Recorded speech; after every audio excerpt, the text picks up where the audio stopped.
Kailanman huwag mong kakawawaan ang iyong sarili. This is regardless kung totoo man ang kanilang opinyon o hindi.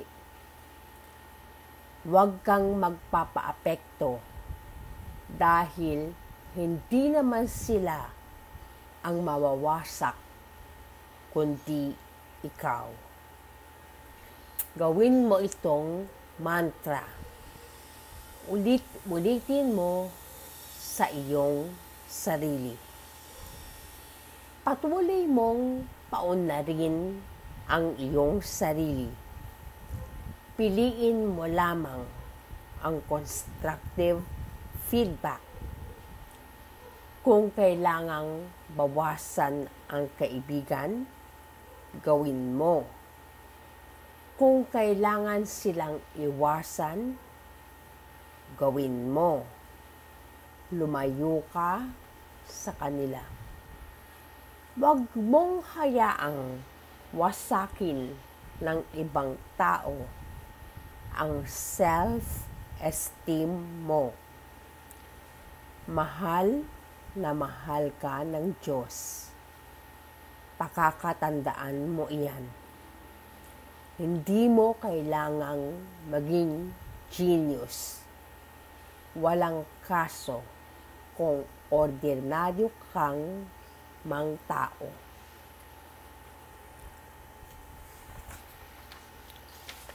Hindi ba sapat na pag may binili tayo o ginamit ang serbisyo ng isang individual o negosyo, kinakausap nila tayo at tinatanggap ng buong buo? Hindi pa ba sapat na sila'y magalang sa atin, tinuturing tayong tao? Hindi pa ba sapat na makita silang nakangiti kapag tayo'y nagpapasalamat? Hindi sila katuwang sa buhay, pero magiliw nila tayong tinatanggap. Ano man ang profesyon mo, nakapag-aral ka man o hindi, nakatsinelas ka man o nakasapatos, hindi mo na kailangang humanap ng pagtanggap. Matatagpuan mo ito sa ibang tao. Napakalaking bagay na ito kahit hindi mo sila madalas makakasalamuha.